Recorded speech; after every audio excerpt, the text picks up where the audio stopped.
Hi, my name is Joe DeMesy. I'm here today to talk about Sliver. I'm a managing principal at Bishop Fox. I've been on the red team there about 3 years, and I've been in offensive security about 12 years. And Sliver is a command and control framework. So if you're unfamiliar with command and control frameworks, basically this is a post-exploitation tool. So Sliver doesn't provide any capabilities to gain access to systems. It allows you to covertly control systems that you already have access to. In addition to that, it allows the operators to basically chain load additional tooling or tunnel network connections into the target environment. There's a lot of really great open source work that's actually already been done, and it continues to be done within the command and control ecosystem. So, for example, there's a lot of other great open source C2 frameworks out there, such as Mythic, Metasploit, obviously being one of the really old and foundational frameworks to the industry. Metasploit provides exploits in addition to post-exploitation capabilities, whereas Sliver just provides the post-exploitation activities. So you can think of Sliver as sort of like an open source alternative to a popular framework called Cobalt Strike. Cobalt Strike is a really great framework. It's been around for a long time. However, a few years ago, when I was working with it at the time, Cobalt Strike was built with like an old version of Swing. And so around the same time, MacBooks had just launched with high DPI screens, and whatever version of like Swing Cobalt Strike was compiled with just didn't have anti-aliased fonts. And this really annoyed me because all the fonts showed up as like a pixelated mess. They've since fixed this. But so at the time, I took the reasonable approach to solve this problem of just writing my own framework entirely from scratch. And so that's kind of how Sliver got started. So Sliver is written in Golang. It was really inspired by the Reflections on Trusting Trust paper by Ken Thompson. So Ken Thompson is, like an old Unix guy, and he wrote a really insightful paper a long time ago called Reflections on Trusting Trust, where you could embed sort of a backdoor into a compiler. And I was thinking about this around the time that we were building the initial version of Sliver. And so one of the sort of core design choices that we made was actually to take the Golang compiler and build it directly into the framework. So Sliver makes pretty extensive use of the Golang compiler ecosystem. We have dynamic code generation. We generate per binary encryption keys. And we also can dynamically add and remove debug functionality or unused code from implant builds. So this allows us to remove features from the build that aren't included or aren't needed. We can also cross-compile to Windows, PE files, DLL files, service executables, and shellcode payloads for loading payloads directly into memory on target. And since it's Go, we can also compile to Linux, Mac OS, dylibs, shared objects. Basically, the number of target platforms is almost as many as there are in existence because Go has such excellent cross-platform support. So here's just a non-exhaustive even list of all the compiler targets that you can use Sliver on.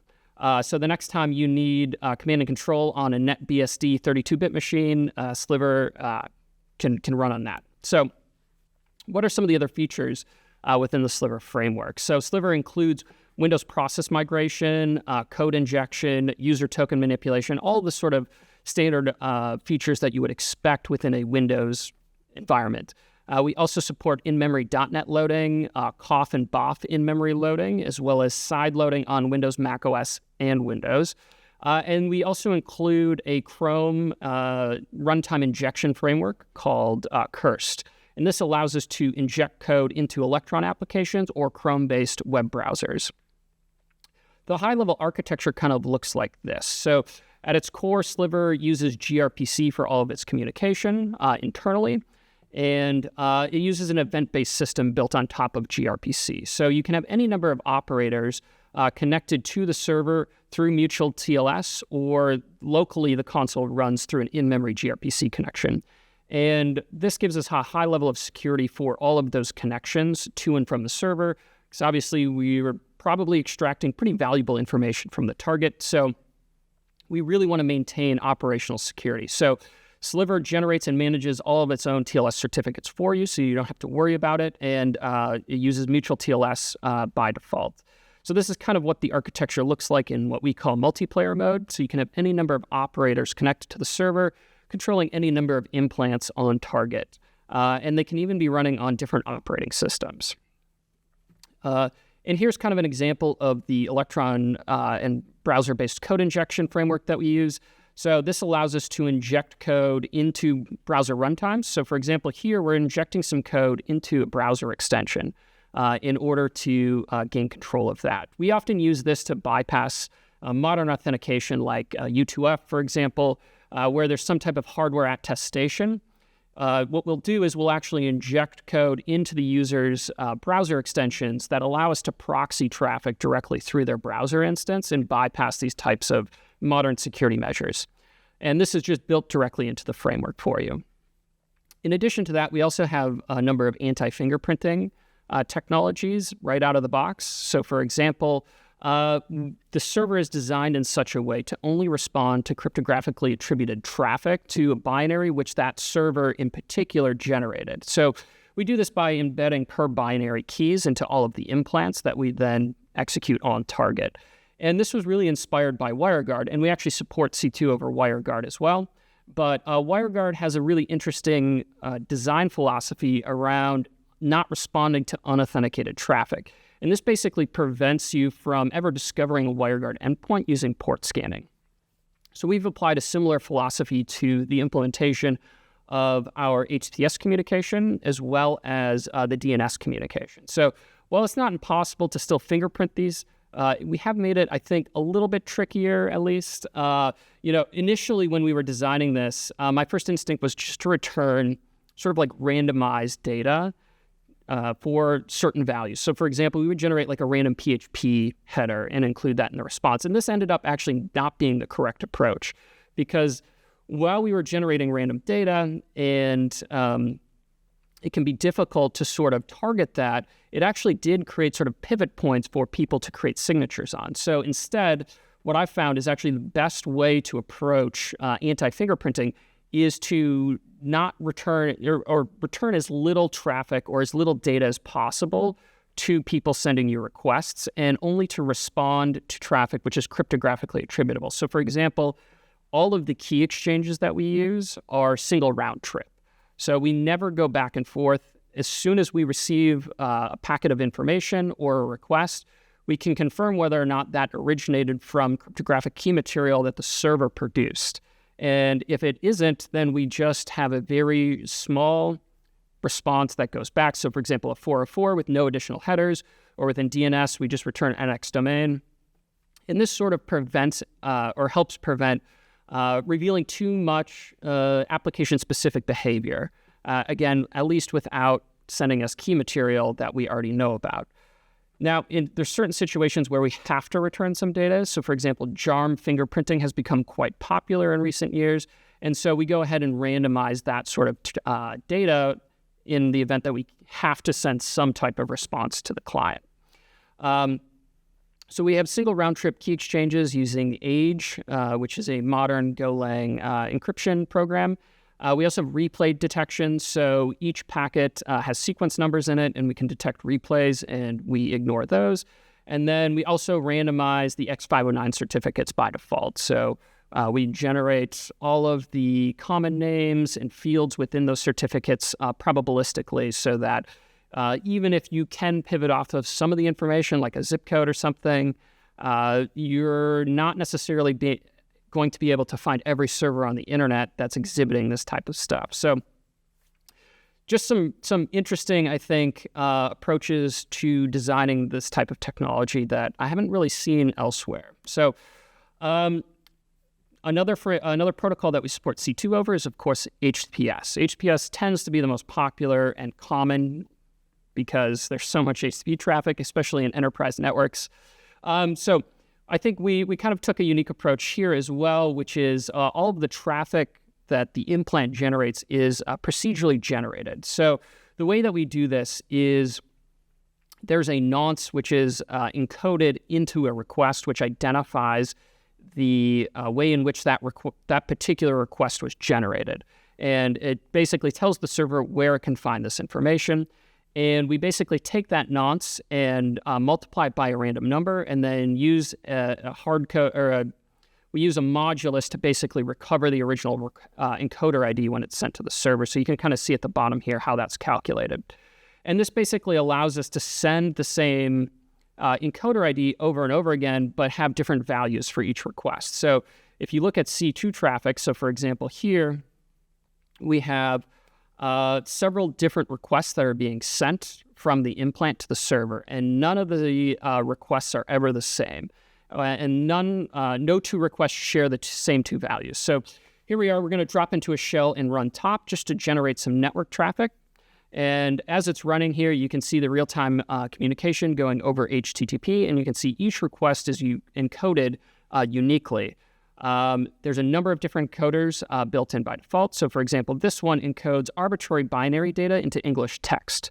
And you can also see that all of the URLs are randomly generated, and we never send the same value twice, which makes it a little trickier to develop network-based signatures for all of this, even if the target environment is intercepting TLS communication. We also support DNS C2. So this is where we tunnel all of the traffic over only DNS packets. And in my experience, DNS is definitely the most interesting one to implement, because there's sort of like the DNS specification, and then there's what people actually do when they're writing DNS servers, which is entirely different. In the real world, there's a lot of rude resolvers out there that just ignore things like TTL values.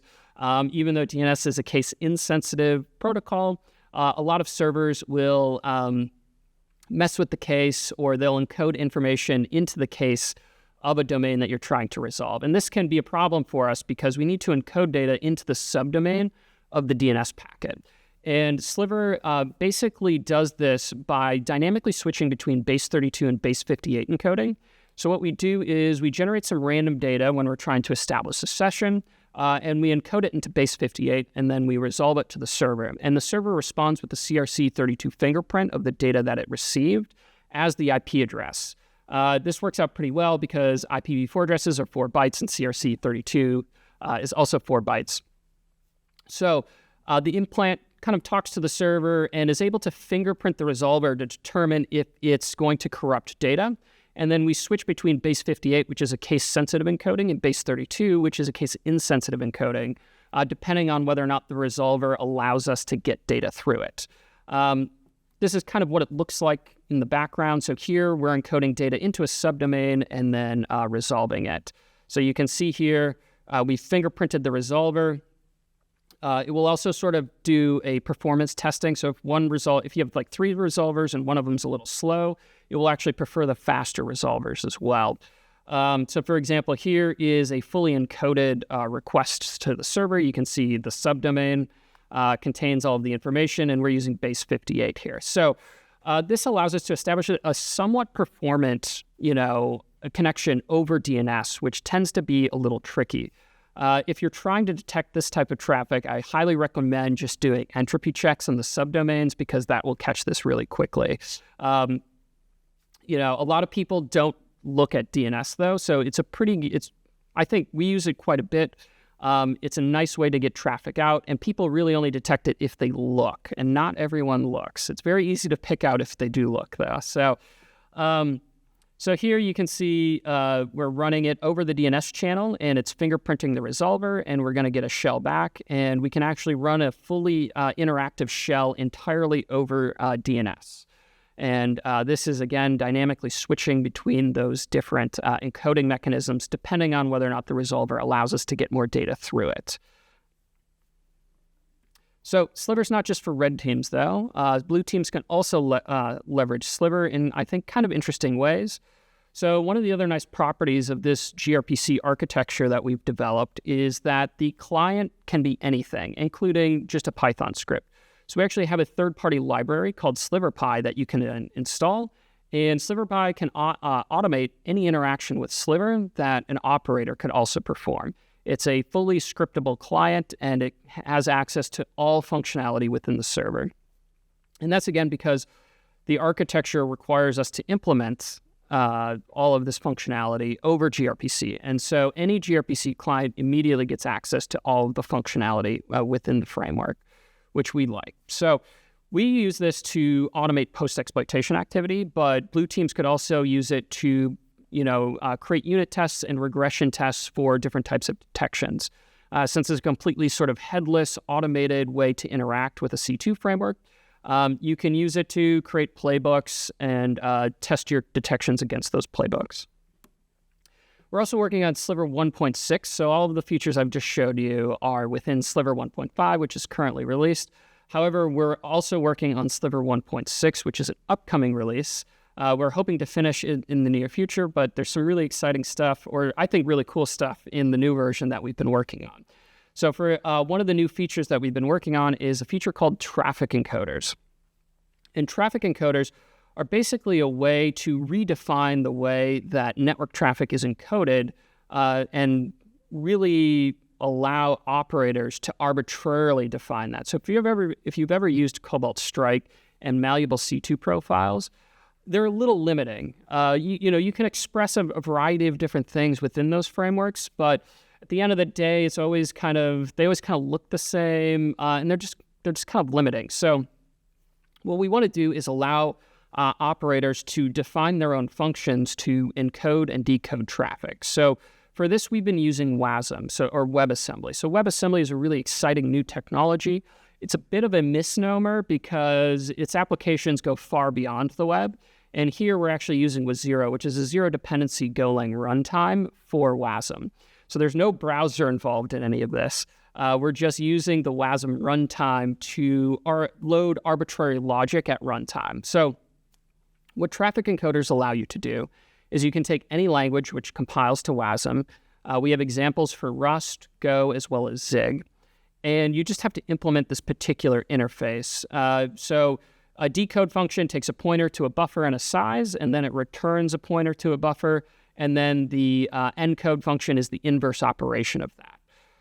And so since it's WASM, and WASM is architecture independent as well as operating system independent, we can dynamically load these modules at runtime and encode and decode traffic on both the server and the implant. So this is one of the cool things I think about WebAssembly is we can load the same function on the implant as well as the server.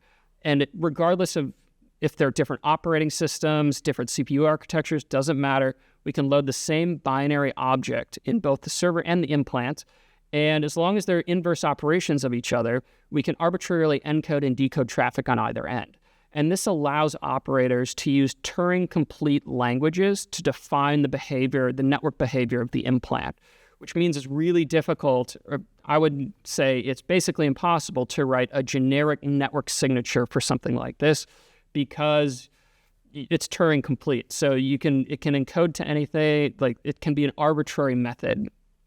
And there's really no way of defining a signature for, what could be anything. So this is, for example, here's a really basic one that just uses hexadecimal encoding. It's written in Rust, and the encode and decode functions are just inverse operations of each other, which is just hexadecimal encoding.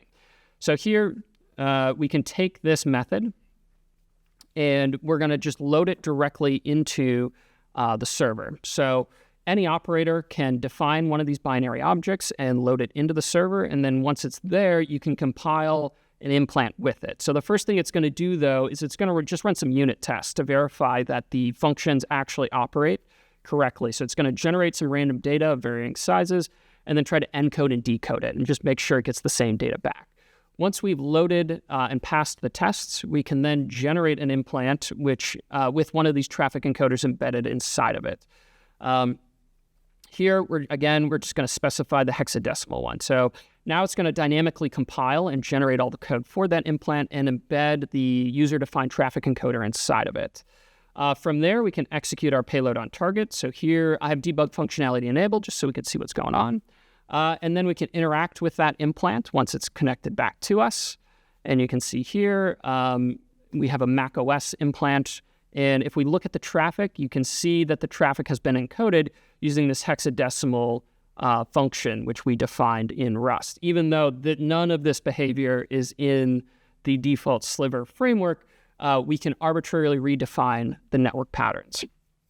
So where we're taking this next is we're going to implement a full HTTP client so that you can interact with any HTTP service and again, load it at runtime. You can also replace them at runtime, which is kind of interesting. So each check-in, you could potentially push a new communication method to your implant. I think this could be really interesting because we often run into cases where a security team will detect an implant on a particular system, and we don't want them to necessarily be able to easily find others in their network. And this allows us to, push new behavior to other implants in an environment that might make it more difficult to sort of make those lateral connections. We'd also like to do a full TCP and UDP client implementation, although those probably take a little bit longer. So pretty cool, I think, really exciting, but there's actually more that we can do with WASM. So in addition to WASM, there's a new specification called WASI, which is the WebAssembly System Interface. And this basically allows us to define a system call interface between the WASM runtime and the implant runtime. And where we really want to start leveraging this is in dynamically loading additional tooling. So if you've ever been on a red team, one of the things you really want from your implant framework is the ability to chain load in memory additional tooling on target.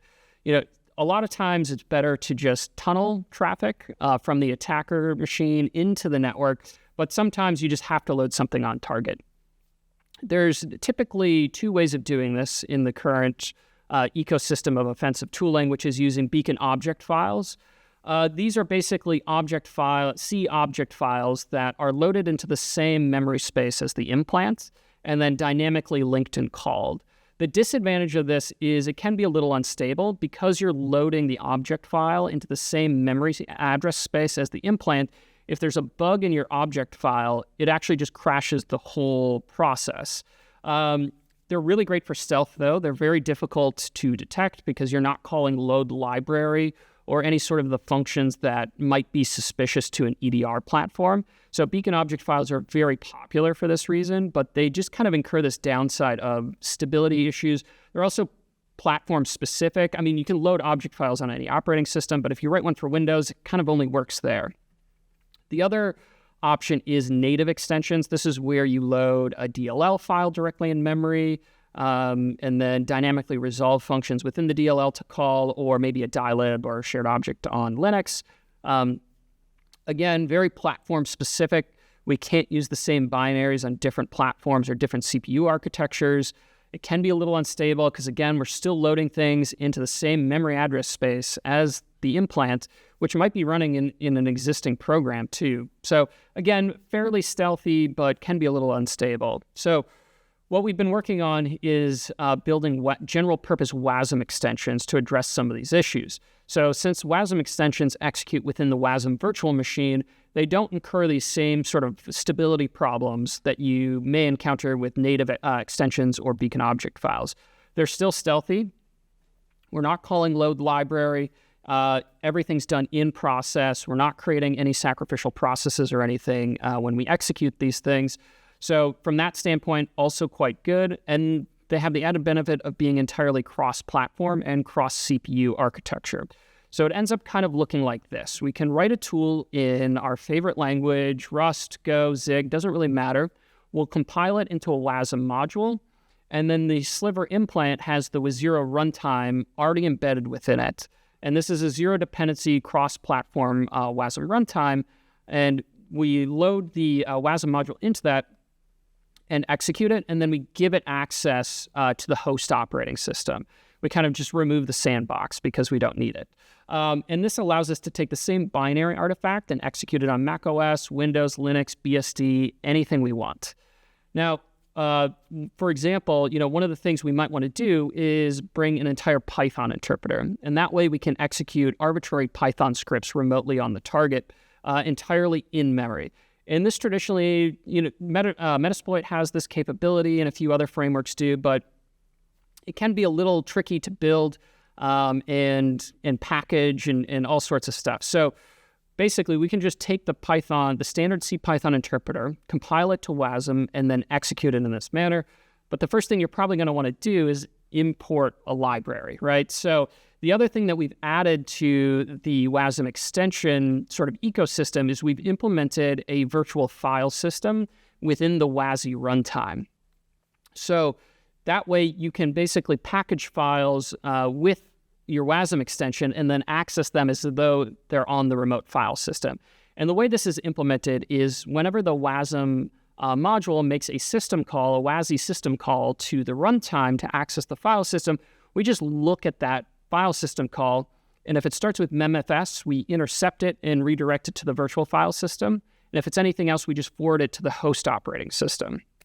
And this allows us to, if you want to import Python libraries or include additional files or really anything with your WASM extension, this functionality is just automatically built in, but you can still access the local file system as though you're running on that machine. And it also maintains compatibility with existing scripts and existing tools because the Python code, for example, basically thinks it's running on the host operating system because it can access the file system as a normal file system. So here's an example of that. I've compiled CPython into WASM, and we're going to use the same WASM module on both a macOS machine and a Windows machine. So here you can see we're interacting with the macOS machine, and we're just going to execute some inline Python code and then specify the WASM interpreter. And you can see here I'm listing the directory memfs. And when I do that, you can see the test.py file has been included, and we're just using the standard library Python code. There's no additional code needed to interact with the virtual file system. It just looks like a normal file system. And we can even execute code directly from the virtual file system. So here I've added some code to the test.py file, and we're just going to execute it directly off of that file system, and you can see the code runs as it would normally. And we can take this exact same binary artifact and execute it on a Windows host. So if we background that session and switch to Windows, we can also execute the exact same binary artifact, the exact same command on the Windows host, and everything just works because it's completely cross-platform and cross-CPU architecture, including the virtual file system. So we're pretty excited about this. It kind of gives you a really nice, write once in any language and run in memory in process anywhere. This, I think, is particularly exciting for potentially adopting various .NET tooling. A key weakness within .NET tooling is often detecting when a process loads the CLR. And if we're able to compile C# into WASM and execute it in process, we can potentially do so without even loading the CLR, which will make detections of those types of tools quite challenging. So that's just some of the exciting features within Sliver 1.6. We're hoping to have a release later this year. You can check it out at sliver.sh online, and thank you for your time.